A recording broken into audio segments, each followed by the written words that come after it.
Okay, we're live. Please wait.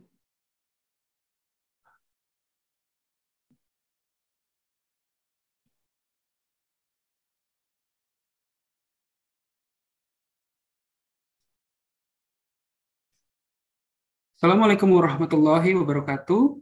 Good afternoon, good morning, good evening, ladies and gentlemen from wherever you are. Thank you for joining us today on the hot topic discussion with the clean, affordable, and secure energy for Southeast Asia project in Indonesia. In today's discussion, we're going to find out about the recently talked topic around the world, the recent conflict between Russia and Ukraine. Ladies and gentlemen, my name is Iqbal Ilham, Project Officer for CASE Project in Indonesia. And please allow me to welcome you to the geopolitics of energy transition, impact of war between Russia and Ukraine on the global energy system, and lessons learned for Indonesia's energy transition. This webinar is brought to you by the partnership between the Ministry of National Development Planning Republic of Indonesia, Bappenas, the Institute for Essential Services Reform, and GIZ GmbH in Indonesia. Before we start the discussion, allow me to announce to you several rules of this webinar. This webinar will be fully held in English. For you participants joining from Zoom platform, if you wish to listen to this webinar in Bahasa, we have provided an interpreter service, and you can activate it by clicking the globe button on the bottom of your panel Zoom board. The participants joining from YouTube, this webinar will be broadcasted live with the original audio. Later on, we will send you an attendance list form in the Zoom chat box. We kindly ask you to please fill out the form. For attendees that wishes to get the presentation materials, we will inform you after the webinar via your contact listed on the form you filled out. Or if you wish, we welcome you to check out ISR's website on iesr.or.id to find the publication of today's event. Ladies and gentlemen, let me remind you that we wish you to mute your microphone and turn your camera on during the discussion. We would also kindly ask you to initiate the discussion by sending us questions via the chat box during the event.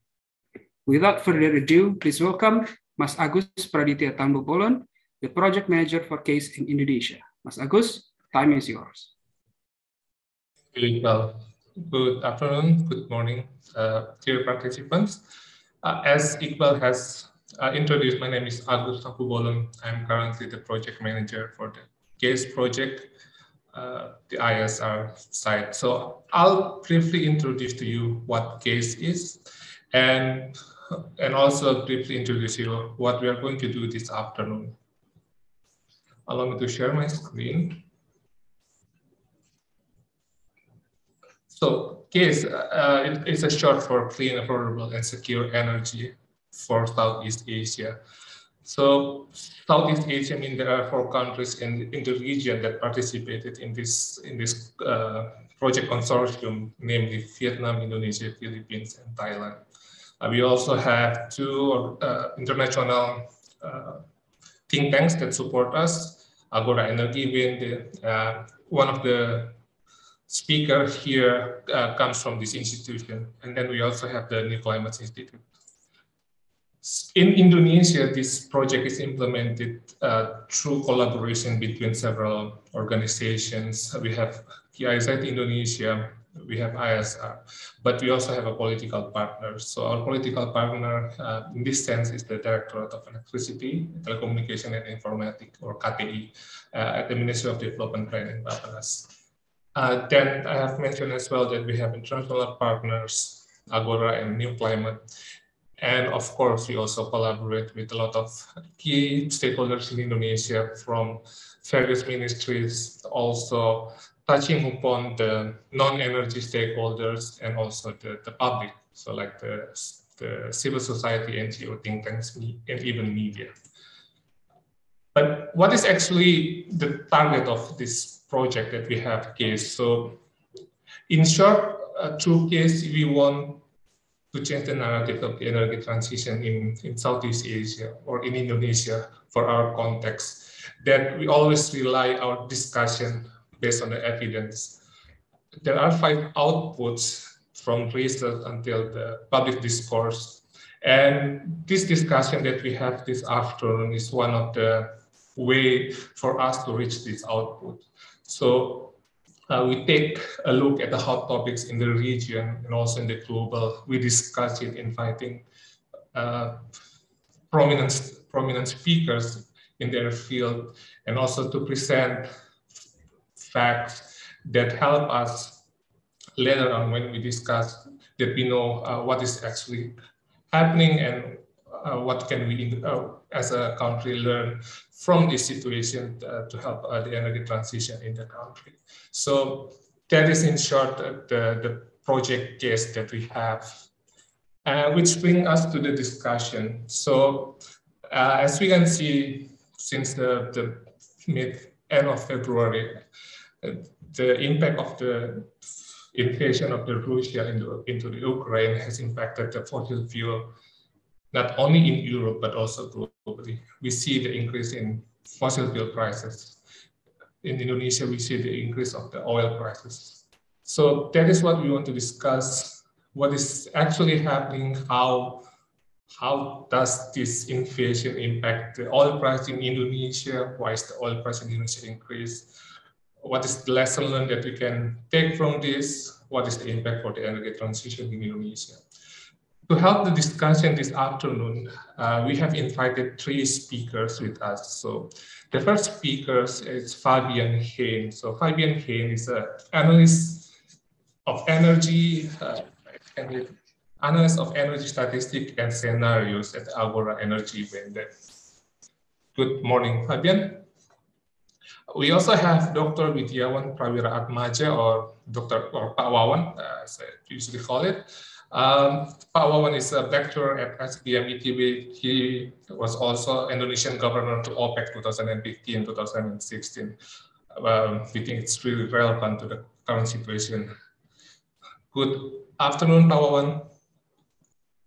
And last but not least, we also have Mr. Fabi Tiwiwa, the Executive Director of ISR, who is also involved in the SCAPE project.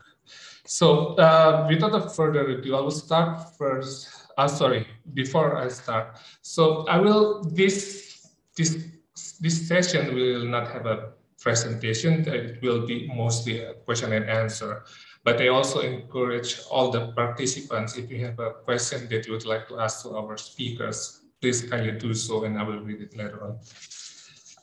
To Fabian, so we see that the impact of this war already in the country.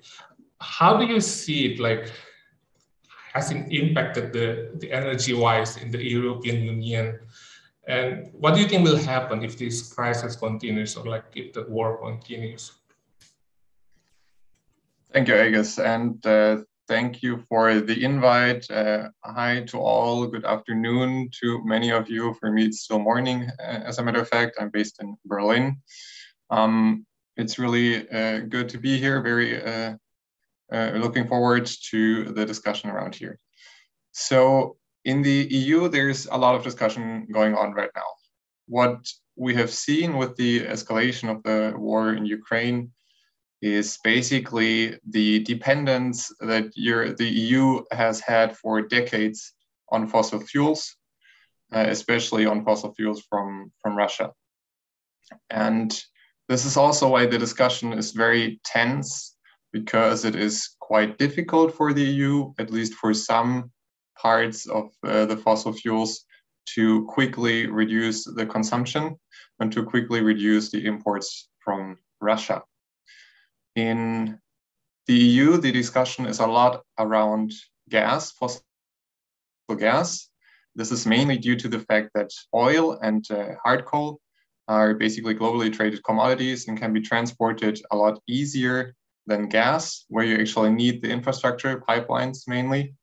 And the EU has been importing a giant share of their gas use from Russia.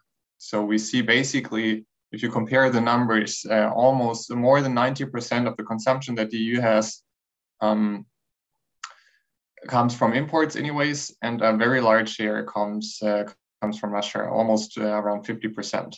So this is why we talk a lot about gas, especially in Germany, because Germany is especially dependent on Russian gas. The price increase that will be interesting to talk about that we see for fossil fuels has actually already started in 2021, at least in the EU. Yeah, but currently, obviously, there's a lot of discussion how we can quickly reduce the dependency on fossil fuels. And the main message is basically that climate protection and energy sovereignty, energy security go hand in hand here. The more we're independent from Russian fuels, the better for us, and more stable prices we have. Maybe this so much for now. Yes, Fabian. I just remember last year we had a discussion as well about the energy crisis in Europe and also in the United Kingdom. One of the speakers mentioned that the crisis that's happening in the European, so to say, is a fossil fuel crisis and not it's a fossil fuel crisis, something like that. And it has not over yet, and then there's this war between Russia and Ukraine, and it has impacted because Russia commodities, namely gas, oil, and also coal, if I'm not mistaken, they exported to Europe. And with the increase of gas price in Europe, and also, how do you see like will Europe shift the usage of gas to another source of energy, for example, coal, since coal is more cheaper than gas in Europe? Thank you. That's actually quite an interesting question. We always have to look at two different scenarios. Number one is what can we do short term? And number two is what can we do strategically? When we talk about short term, so this is basically how do we prepare for a scenario where Russia actually cuts off their exports to the EU. So that would be very immediate, and that would mean basically what do we do until next winter? And there it is actually possible. It is quite a possible scenario. We basically have to do everything we can, and that includes switching where it's possible. For example, in a few power plants and industry, switching the energy source, and that might include switching from gas to oil or to hard coal where it's possible. But this is basically really the emergency measures of reducing the fossil fuel dependence very quickly, but this also comes at high cost. So this includes assumptions on reducing it in households, in general, reducing the demand, which is obviously not what we want in a longer term. When we talk about strategic dependence, reducing strategically the dependency on fossil fuels, then we usually always talk about expanding renewables, because that basically diminishes the dependency on imports. So we're less dependent on the global market price developments, however they might be. Renewables are rather cheap, and we can have them within the EU. So we always talk about, in that case, expanding renewables. There's also a few other things. When we talk about something in between these really immediate, so next winter, and strategic, where I would say probably the next 5 years or so, then we also talk about how can we replace some of it via, for example, LNG or something like that. But usually we talk about, number one, what can we do in an emergency until next winter? And this comes at high cost. This includes switching from gas to coal or to oil wherever it's possible. And strategically, it's all about renewables. Interesting. If I can argue a bit there. So I did some bit of a research, and I found that Germany government pledged around 500 million euros to help to build a terminal for the import of the liquefied natural gas. So that is quite a big number, right? 500 million euros. This is done as an effort to replace the 56 billion cubic meters that Germany imports from Russia every year. So with such a big investment, and you mentioned as well that should focus on the renewables, do you think they will go hand on hand. I mean, like with a big investment on the LNG, for sure, like economic-wise, you want to have the return on investment there, right? How do you see it will impact this renewable energy shifting in Germany, particularly? Yeah, Germany is quite particular just because Germany actually is dependent on fossil fuels even more. If you look at the primary energy consumption of Germany, it's basically more than 80% is still fossil fuel based. And now that we stopped exploring hard coal in Germany, there is a little bit of lignite that we still explore in Germany, and everything else from fossil fuels is imported, which means Germany is especially dependent on those imports. And this is also why Germany at the moment is, I would say, rather slow within the European Union, considering any embargoes, because they're very exposed. And for them, for Germany, it's very critical that we will keep our energy security. And so that's why Germany is quite special. So for Germany, it is quite true. They are thinking about what can we do right now, because we still have a high gas use. We can't reduce everything. Also, short term will be quite difficult. So now they're exploring any options to replace the fossil fuel. So it's not about just reducing it short term, but also thinking about what can we do rather short term within a few years to replace fossil fuels. And you're absolutely correct. Germany actually imports a major share of their gas from Russia, and there's a few pipelines, and there's a whole discussion around the pipeline Nord Stream 2, coming more or less directly via the Baltic Sea to Germany. That project was stopped. There is, however, still a pipeline. I mean, one going through Ukraine. There's another one, Nord Stream 1, which is also through the Baltic Sea.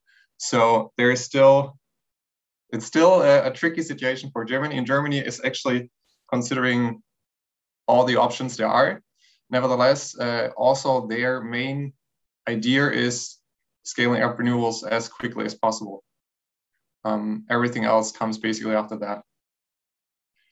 And maybe with just one more sentence, for the EU and especially for Germany, the idea was that fossil gas will be the bridging fuel. So we will first get rid of coal, then we'll use gas as a bridging fuel, and then we'll go full renewable. And that narrative is collapsing now with gas prices very, very high and a lot of gas from Russia. So it's really a fundamental issue for the EU and for Germany, what the alternative narrative is looking like.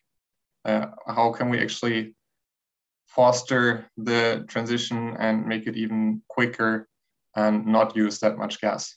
But that obviously includes going quicker for renewable hydrogen, for example. Yeah.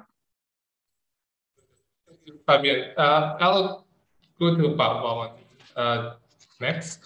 Pak Wawan, we have heard the situation in Europe, and I read in the Tempo, I think, today, like Pak Jokowi mentioned something like that we need to educate or like inform. It's more polite, the people of Indonesia. What is actually happening? Like, people know about the increase in the Pertamax price or the scarcity of the oil, but what is actually happening? How does this war in Europe between Russia and Ukraine impact the supply lines or source of oil for Indonesia, for example, if there is any impact? Okay, thank you for the questions. I think one thing that we learned directly that as discussed earlier about the higher price of fossil fuels, most notably natural gas, oil, and also coal, right? And if we are dependent on those fossil fuels, of course, we have to pay, or somebody will have to pay, right? We know that in Indonesia, there's some policy of administered pricing right? So most of the domestic consumption prices of fossil fuels is determined by certain regulations, most notably by the government. But we know that procuring those fuels will still have to be based on whatever the value, right? And most of those are going to be based on international market prices. So while the end customers may pay a certain price that is administered or is kind of a subsidy, right? But somebody will have to pay the difference if the value of those commodities for fossil fuels ended up higher or even much higher than what the end customers paying, right? So we are very much dependent on these fossil fuels, and I think it is very much discouraging because if the end customers is not paying it and somebody have to pay, and somebody means that it's going to come from the government budget, and government budget means also that taxpayers are contributing to this. If this is not enough, then the government will have to extend to further financings, or it is going to get to foreign debt. And now it is kind of allow for the deficit spending to happen because of the case of when we are addressing the COVID-19 actually. So we are not, or the government is not limited to have a deficit spending of 3% of their government budget, but it is can be extended to be like 5% or even 6%. So the government has a way of options that are all difficult, either raising the price or actually increase the debt, which is none of us are actually wanting to do that. I mean, but this is the dilemma that the government has. Thank you, Pawan. If I can just dig a bit deeper. So if you can give more information, for example, like does Indonesia import, so like due to the crisis, like most of the world try to avoid the fossil fuel or oil from Russia, right? Meanwhile, the production capacity from the rest of the OPEC countries are limited. This created the low supply compared to the high demand, and this is in turns impact the higher price of the oil that we import in Indonesia. Is that what's happening? Why there is this increase in price for the oil that Indonesia imports? Yes, we experienced during the first COVID-19 happened, the price of oil plummeted because the demand destruction all the way to 20-25% reductions, and then the supply lagging, and then finally the supply was able to mimic the demand, and therefore the price of oil rebounded. Then after the COVID-19 is to somewhat being handled due to vaccination and so on, the economy is start going to rebound, right? And then we saw some of the certain commodities actually already increasing due to the pent-up demand of many of the people are in need, and then the production of that is requiring some of energy as an input, right? So we saw that even before the Ukraine-Russia crisis, oil prices already all the way to $85 per barrel by October 2021. That means that there's some limitations of supply to meet the demand, which actually at that time was increasing quite rapidly. And then OPEC Plus struggling to increase, accelerated the supply. And then, of course, they are also enjoying the higher prices. But to tell you the truth, that many of the OPEC countries also face difficulties, right? Also, countries such as Nigeria, Libya, Angola, and don't forget that two major oil producers, Iran and Venezuela, are actually facing some sanctions, which actually they cannot really produce to the level that they are able to. So these two countries are still being sanctioned. So that's still the limitation on that. But the others are trying to cope and trying to increase their production. But now, with the Russian oil difficult finding buyers, and that's also another limitations in the supply. And therefore, the price, not only because of the supply demand that is a problem, but also facing the risk premium of the war, right? Of course, one way or the other, the demand is going to adjust, meaning that there will be some demand distractions because in many countries, the prices are directly channeled to the customers. The customers paying gasoline or gas oil for transport, for example, are already like twice or three times that they used to. And this affecting their budget, and they start limiting their consumptions.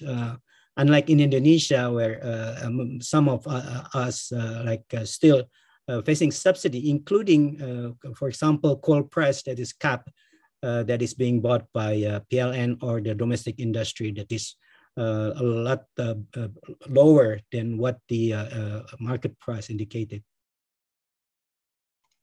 Maybe can I just add here, entirely right. I just wanted also to emphasize, if you think about that basically nobody wants to buy Russian oil anymore.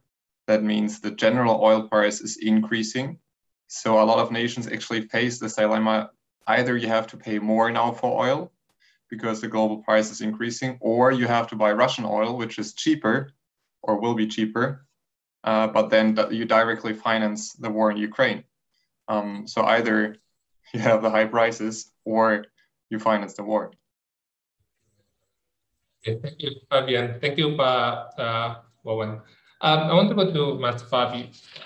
There are a point that was touched by Fabian and also emphasized by Pak Wawan there. But the point from Fabian is about the mindset before in Germany was to use gas as the bridging for the energy transition. Like they shut off their coal-fired power plant and then turn on the gas while they're also increasing the renewables capacity. If we see the declaration or during the energy transition working group last month in Yogyakarta with this de-desalination plan from the PLN. PLN mentioned something around 304 megawatt power plants that will be converted from diesel to gas. But then, as you heard before from Fabian, this concept of gas as the bridging, it's started to change. How do you see this reality? Like, should the PLN also reconsider this intermediate plan that they have for the diesel power plant? Yeah. Well, I think we have to look this in context. If you look at the German case with the dependency on natural gas, it's a decisions that, well, it has some background, right? And if you look at the German natural gas, it's actually the utilization of natural gas in Germany is not only for the electricity, but we know that it's for electricity, for heating, and I think heating also quite significant in terms of because of the gas boilers, and for the industries. And I think that makes it quite different with Indonesia, that right now we we don't need heating. I mean, similar like subtropical country like Germany. But if you look at the share of natural gas in our electricity mix, electricity generation is still low. I think it's below 20% compared to Germany. It's and other European country which it's large shares. Second, if we look at the supply of gas of Germany, actually of the only 10% that come from domestic source. 90% come from different sources. The largest one is actually from Russia. So 40% is actually come from Russia. There's like 20% something from Norway and from other sources, right? Central Asia and others. So the issue I think that we have to consider also in the lesson learned from this is about your supply uh, uh, diversifications.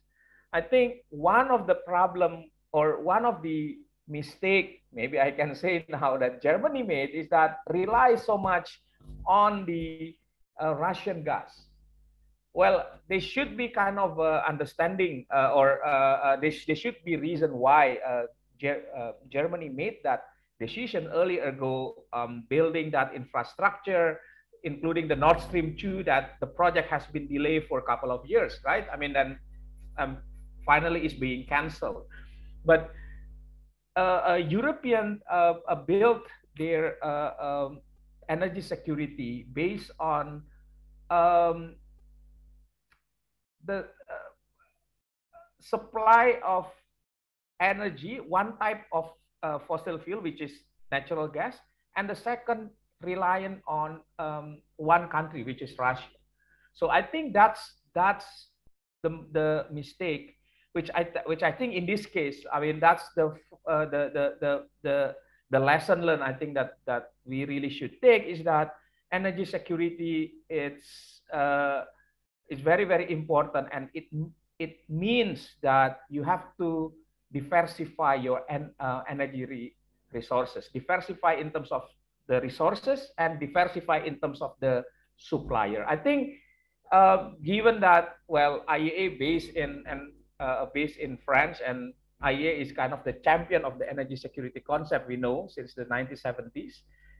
What struck me in that with this crisis is that most of the European country actually failed to to implement the basic concept of energy security. I think that's the critics, and I think now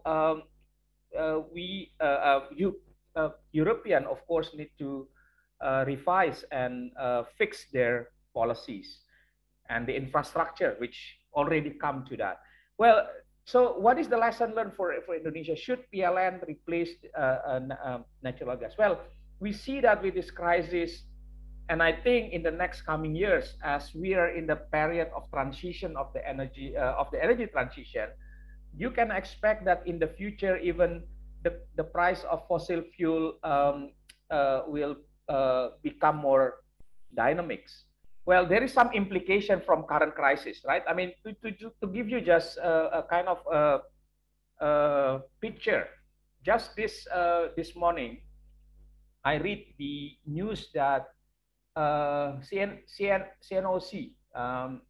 Chinese oil and gas company, plan to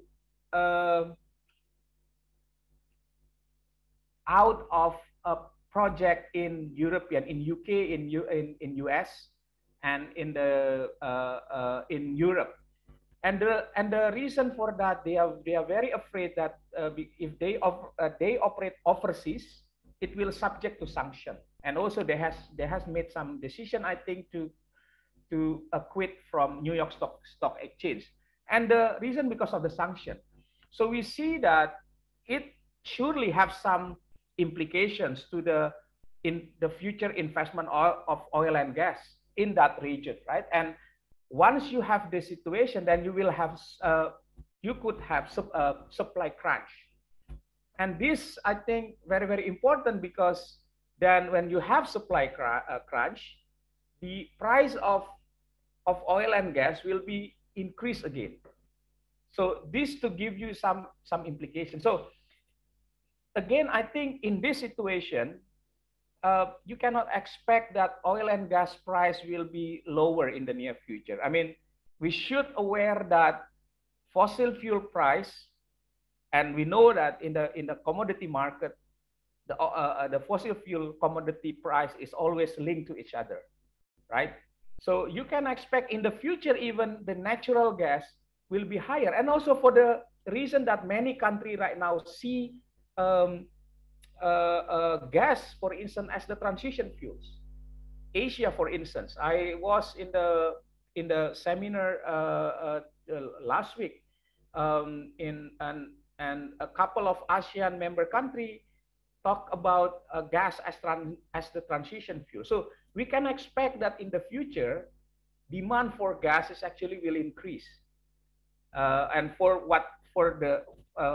many reasons. But that will affect on this. When you have a supply problem, the demand increase, the price will increase. So I can say that with this plan of PLN, they have to really look, and this decision has been made few years ago, when actually the change from diesel to natural gas, if I'm not mistaken, it made in 2018, 2019, and the gas contract is signed by previous PLN director. At the time, the demand for gas is slightly declining and the price is actually lower. And the production of Tangguh Train 3, because this gas will come from Tangguh Train 3, I think, at the time has not really met the supply necessary. I mean, from the buyer, it's not enough buyer. So PLN take a step to replace this and then buy a gas, and also from the other sources. So I think with this situation, I don't know, maybe PLN should do a new risk assessment in terms of the future price, and looking at possibility, maybe if it's too costly in the near future or too risky to change the plan. But right now it's really depend on your foresight. What's going to happen in the fossil fuel market in the next coming years? Thank you, Fadi. And it's really interesting. Like you mentioned, like in Indonesia, energy security is always one of the trilemma of energy, right? And you mentioned and elaborate that to have a security of the energy, we have to diversify the sources of this energy and also the type of the supply. And since Indonesia rely heavily on coal to produce its electricity, I think it happened, if it's not last year or 2 years ago, where there is a bad weather situation, and it has disrupted the coal supply from Kalimantan to Java. So it doesn't have to be a cross country that can create this risk, but it can also happen inside the country itself. So this diversification, and of course, so what renewables should you prioritize. I want to get back for a while to Fabian. Fabi mentioned that the gas usage in Germany is quite different than in Indonesia. In Germany, it's mostly used for heating. Like in the long term, to reduce this dependency on that gas, what has been planned by the government? I mean, like if you talk about electricity generation, then Germany has solar PV, a lot of winds. But in terms of heat production, how do you see the future? Yeah, thank you. Completely true. So if we look at the primary energy consumption, around 1/4 is gas, which is around 1,000 terawatt hours, more or less. And in Germany, we have around 90 terawatt hours of electricity from gas. So even if you assume you have really low efficiencies, there is no more than 200 terawatt hours for electricity electricity production, which is 1/5 of the total gas consumption. So that means that 80% of the gas use is something else, is not for electricity. And that is mainly heating and industry, as Fabi mentioned before. And this is also why in Germany, the assumption was, okay, we will first get rid of coal because that is even more environmentally harmful, and we'll keep gas. And then after that, once coal is done and we have more renewables, we can slowly get rid of gas.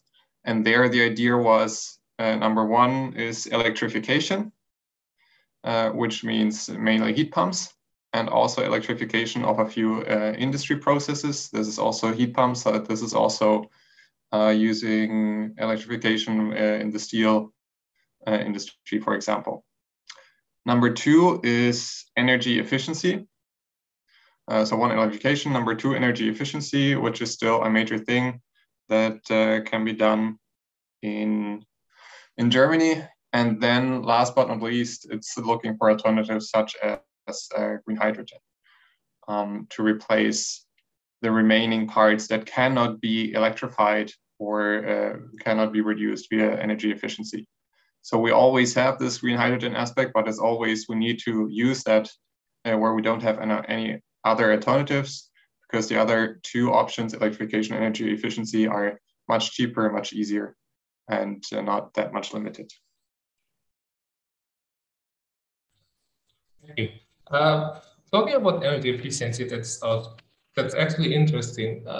I watched Fatih Birol mention, I think in one of the seminar, what can Europe do, like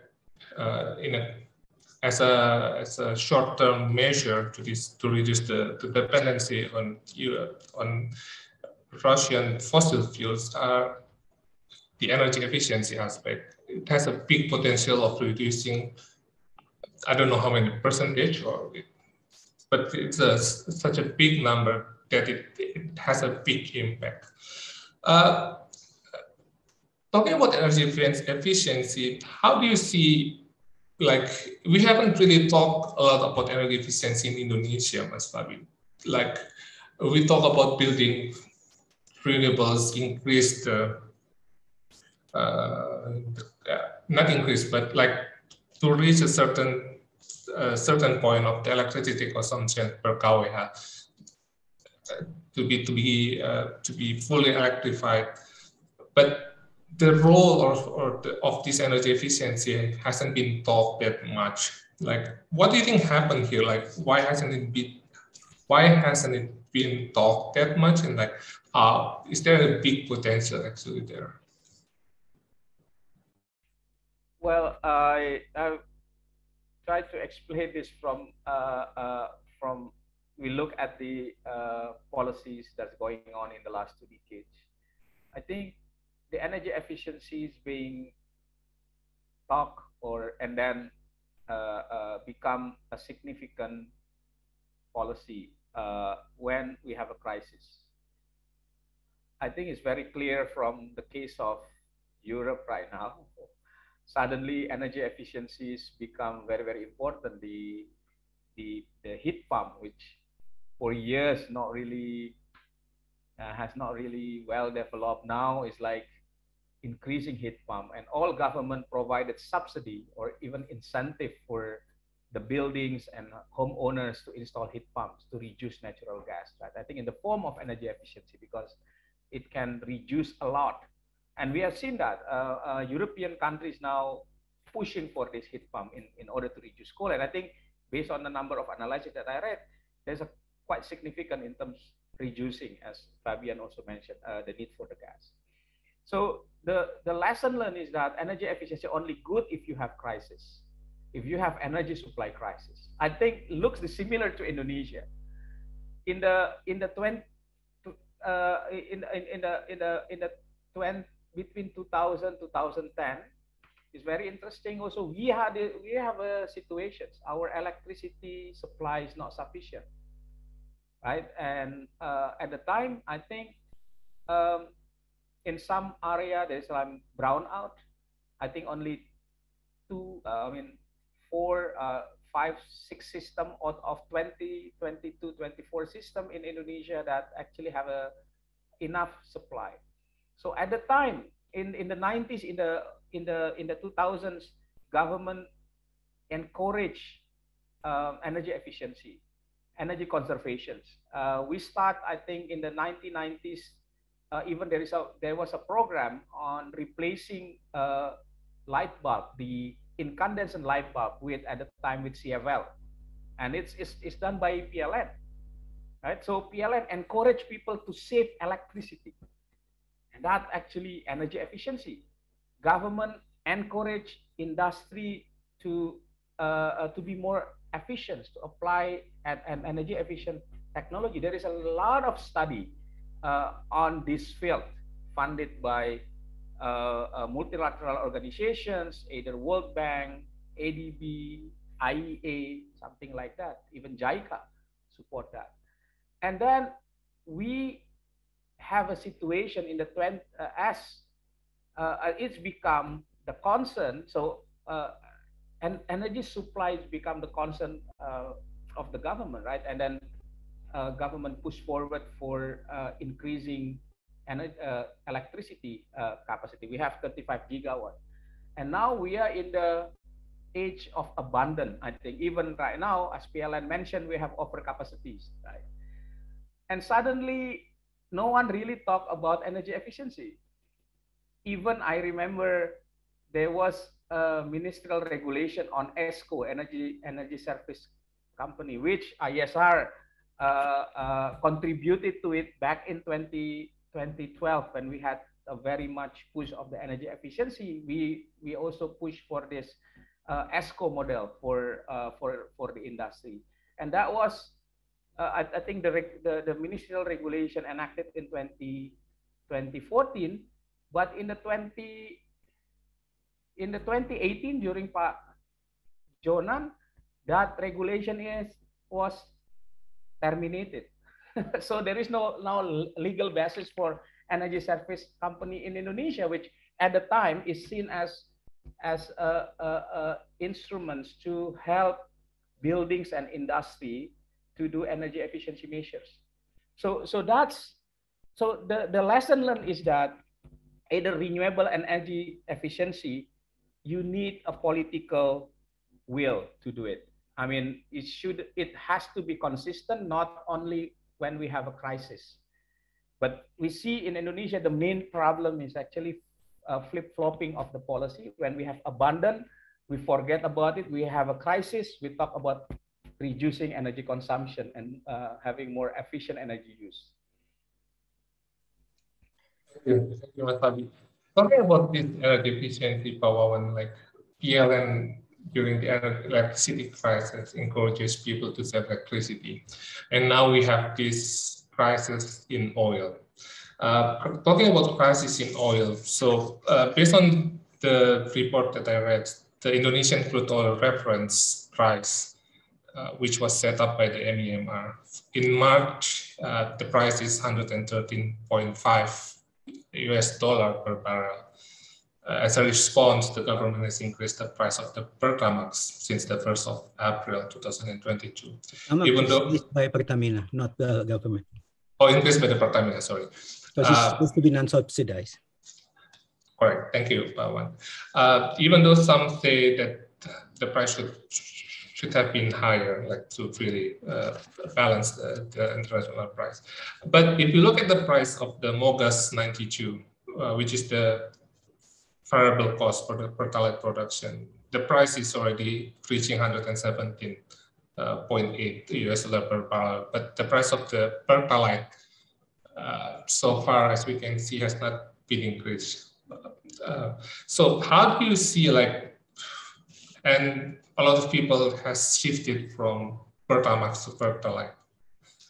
Do you think that the Pertamina or, like, I don't know, government must also start taking action in encouraging people to reduce oil consumption, for example, or like what is the benefit or the lesson that can be taken by Indonesia for the next couple of years, for example, due to due to this crisis? I think I'm an economist, and I believe in opportunity cost and opportunity loss, right? So one thing we learned that you cannot really disguise price, right? I mean, price should be the signals to do the adjustment. You talk about efficiency earlier. I mean, if certain people are shielded from higher prices, they don't think they need to consume less, right? They don't think that they need to conserve. So I think one of the drawback of shielding end customers from the true value of energy is that they don't think they have to do anything because the price was kept artificially low when it was subsidized. So that is one of the drawbacks. So one lesson learned is that it's true that the government will have to protect the poor and the one who cannot afford to get their basic energy needs, right? But it doesn't mean that the subsidy goes to the price, but it goes to the people directly. So I think that would probably be the best way to make people aware about the value of energy that we need to conserve. Of course, when it comes to a crisis such as like this, then the prices go to the roof. People may actually intervene and protect it to some extent that the prices increase is not going to, make it a jump that can create people's life being very, very difficult to all the people, right? So, but during the quote unquote normal time, the price of energy shouldn't be subsidized, especially fossil fuels, right? Because these going to signals that mean that we are not serious in terms of doing energy transition, especially in the accelerations of renewable energy. One thing that we learned also that we discussed earlier, that we shouldn't be too much dependent on any particular things that I remember, and Fabi always remind a lot of us that in 1990s, renewable energy in Indonesia share-wise was actually above 20%. But into 2020, now, 30 years later, it's only 11 or 12% at most, right? So that means we really not doing a good job in maintaining a good domestic indigenous available supply of renewable energy that is actually good for the environment, right? And we pledge and we commit to Paris Agreement and so on, but we're not doing it very well, right? Of course, part of it is the subsidy that being given to the end user, and especially to PLN, in which that they are now seeing that the coal price is artificially low, right?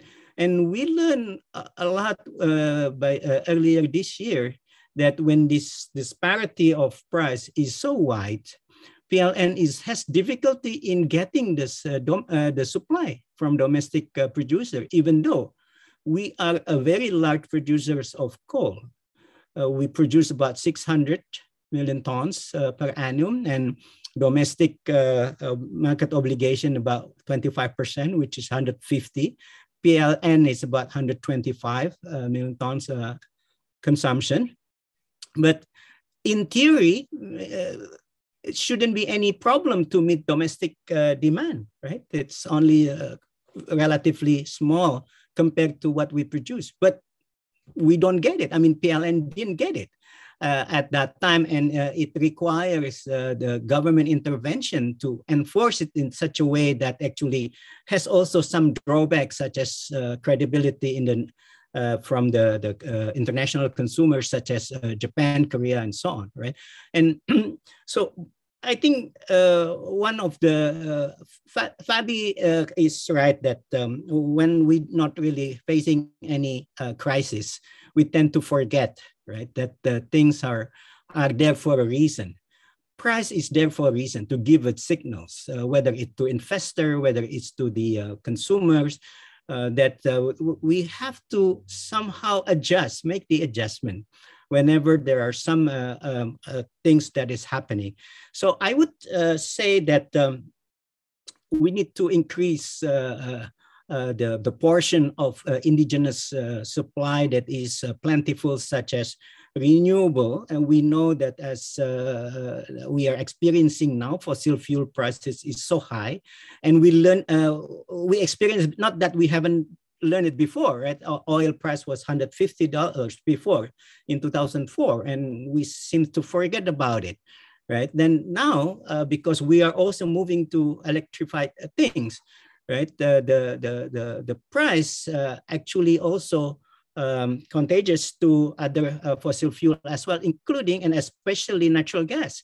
Natural gas prices, TTF or JKM, now is already much higher than the oil parity of $100, right? If oil is $100 per barrel, the gas parity of oil is perhaps in only like $16, $17 per million BTU. But the TTF and JKM is not much higher. That means the gas prices in a certain location in the world, especially in Europe, is already equal to like $200 or even more oil price. So if you are accustomed to paying that much, right? Again, I have to stress that Indonesian buyers may not pay that much, but there is an opportunity loss. The government could have gotten the money to do things otherwise, right? To address the COVID-19, to build health services, to even education and infrastructure. You basically burn all those money to subsidize fossil fuels. That is, to me, is the most thing that we have to learn. But of course, these kind of things is related to very much with the political will, which is the populist way of doing things. You still need to protect the poor and the needy, but give them the money to buy so they can afford to buy rather than given the price is low. So everybody, including the rich one, actually get more subsidized than the poor. Thank you. Wow. Thank you, Wawan. We're reaching 3, but I think before we close, there are several questions from the participants. Pak Wawan and Mas Fabi, I think you have touched upon this, but if you can answer and elaborate short. How will the Russia-Ukraine war and high fossil fuel prices affect Indonesian coal companies, Pertamina's energy transition diversification project over the short and long terms? Probably Mas Fabi first, and then Pak Wawan. Okay, I'll for sure there is some implications. Just take this example, the DMA project in South Sumatra, right? If you look at, one reason, the reason why this project occurred, it's because of government would like to reduce the import, and I think from diversification point of view is right. Import of LPG, which 70% right now our LPG import from Saudi Aramco, which is one sources, we would like to diversify, right? Diversify with resources that we have abundant. So actually from an energy security perspective, it's actually right things to do. You diversify the sources and increasing the utilizations of your endowment resource in the country. However, I think for any project, we have to look at the economics, because I think for this project to happen, government has set kind of the benchmark, right? Benchmark refer to the cost of import LPG. So the assumption is that because we have coal, and coal is the cheapest, which is not really true, but the assumption that coal is the cheapest, then we can produce DMA to replace some part of some part of LPG import. But then the question is at what price? Now, when the decision was made, the LPG price, I think in Aramco is around $450 per ton, right? And the government has set kind of the a price for DMA is less than $400. I think around $380, I think, and that's for Pertamina to purchase with that price. So there is a kind of the gain, right? But that's required based on our analysis. I think in ISR we have done some study on this, and we looked at to make that happen. There is that the coal price has to be below $25 per ton, even less than that. And because we have to think this is the low rank coal that will be used, right, in the Bukit Asam. So it should be below $20 per ton. So right now, if you look at the coal price, I think the latest one for the harga batubara acuan, the coal reference price of Indonesia is, I think, around $280 per ton, and that's for high calorie coal, right? But even though for this low rank of coal, the price is still higher. I mean, so if we look at this, I think all economics parameters, the viability of the project is actually in question. Well, the option is that either but some say that it will happen in 2024, right? But again, you don't really know what will the commodity price in 2020 in the 2024 2025, right? So now I think either the project will be delayed and assess again the economics, or otherwise is canceled and focus the energy and the capital for the other. And then we have to think about how to reduce our dependency of LPG from Saudi Aramco. That's I think we have to think about utilizations of maybe our biomass to produce biogas or other things. But again, I think some of this project, including petrochemical project, need to be assessed based on its economics and viability right now, based on the current and future price, I think. Okay, Mas Abi, do you want to add? Yeah, I think economics is very important, right? Because if somebody would like to invest for that, that means they need to be able to recoup the investment, and also have to assess the risk associated with that. For example, in anything related to coal, we'll probably have to undergo scrutiny of the ESG before getting any financial assistance, anything, we think that those kind of things will probably unbankable. So that means if you are unbankable, that means somebody will have to pay, right? I mean, whether you're going to go through corporate loans or something like that, which is going to be very burdensome, and who's going to be able to do so?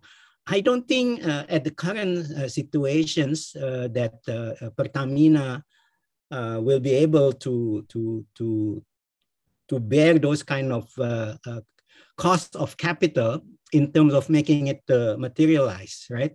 So then Pertamina may say to the government that in that case, you probably need to do the financings. But the question is, can the government also afford that? So if the government thinks this is very important and therefore at any cost will have to happen, that could happen, but I think that is not really a wise decision to make, right? But other things, petrochemical is going to be very much private investment decisions. And I think from demand side, consumers paying the true price of the products, right? So I think if the margin is there, somebody will probably do that.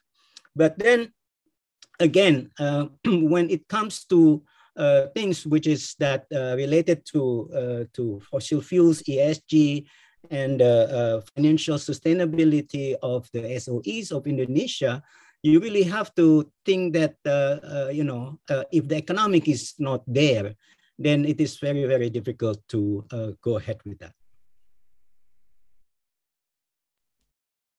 Wawan.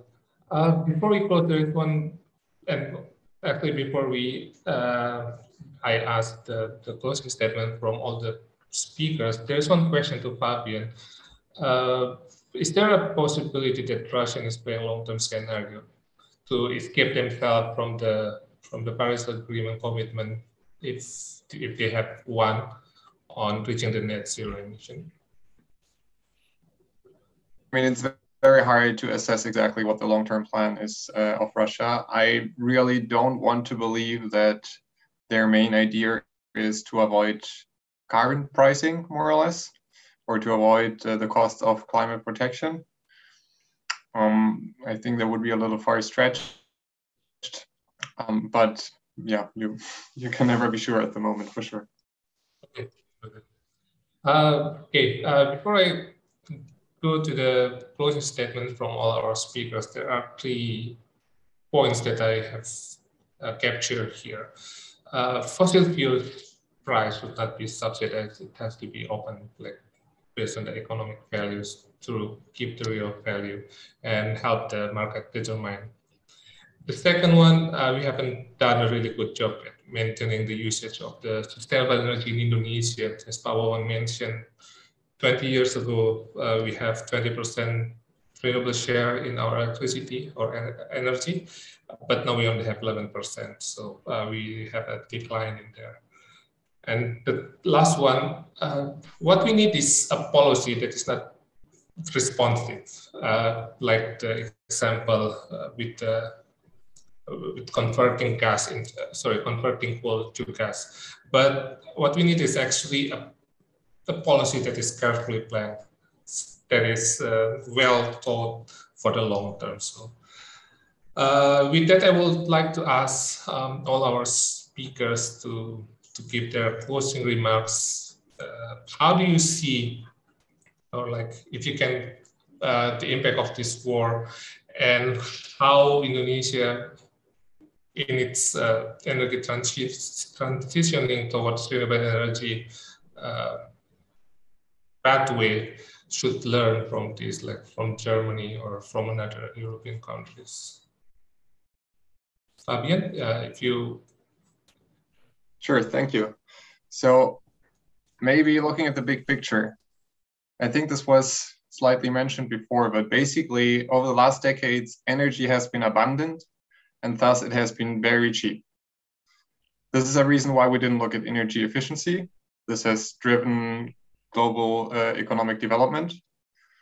And we didn't look at the full costs. We used fossil fuels for most of that part, and we didn't look at those costs. The fossil fuel price crisis we're seeing right now is really just looking a little bit into the future, because fossil fuels will become more dynamic, they will become more expensive, and energy security in the future will not be fossil fuels or being highly dependent on fossil fuels. This is what we see in the EU right now, but it's going to have a diversification based on renewables. Indonesia can learn a lot right now what not to do from Europe, to be honest, which is assuming, oh, we have so much trade with Russia, there can't be anything warlike because they depend so much on us and we depend so much on them. It turns out we depend a lot more on their commodities than they actually depend on us, and the diversification has not taken place. There are more examples. Germany just subsidized basically fuel prices because they said, well, it increased so much now during wartime, so we're going to subsidize that. And that's just, economically, it's just nonsense. Because what we've seen right now is basically commodity price for oil has gone down to what we had before the war. And now we're going to subsidize that, which means fuel prices are going to be cheaper than before the war. And it means we're not going to reduce. It's just, from an economic perspective, absolute nonsense. So that's also a point Indonesia can take away what not to do. And apart from that, I think it's just being aware. Obviously, we're subsidizing, in many countries, we're subsidizing certain types of fuels. do we really want to subsidize these ones? What are possible alternatives?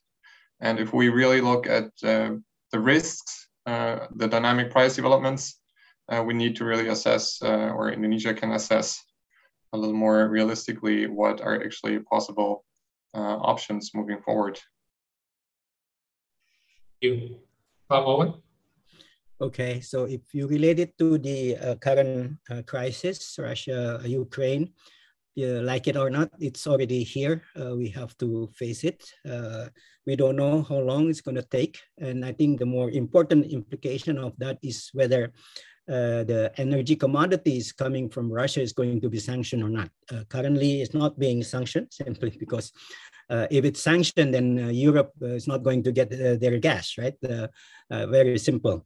So meaning that the uncertainty and everything is going to continue, and we have to face that. Unfortunately, it's going to create in lower economic growth.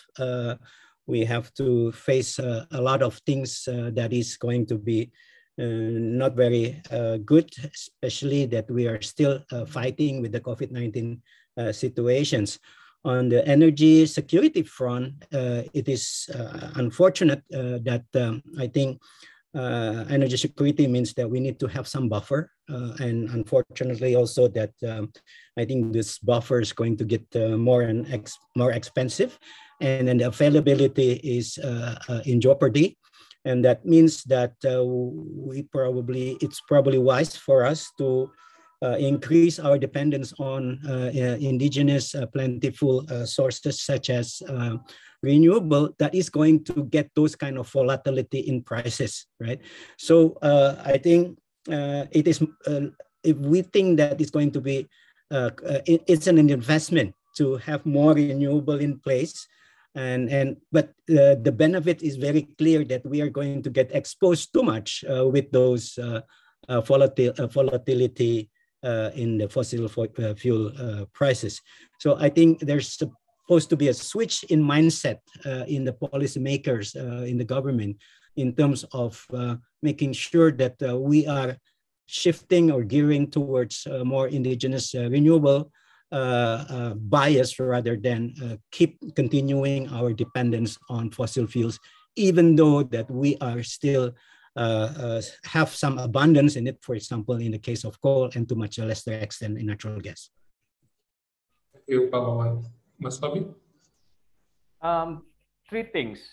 First, that the Russia and Ukraine war has a profound impact to the global energy securities and the geopolitics of energies, and that makes impact on the dynamics of fossil fuel price today and in the future. And I think that makes every country, including Indonesia, much aware about this new pricing trend, or the impact of the fossil fuel pricing. I think it's time for us to review all the projects and our strategy to look again in this some risk in the future in regards to the to this pricing dynamics.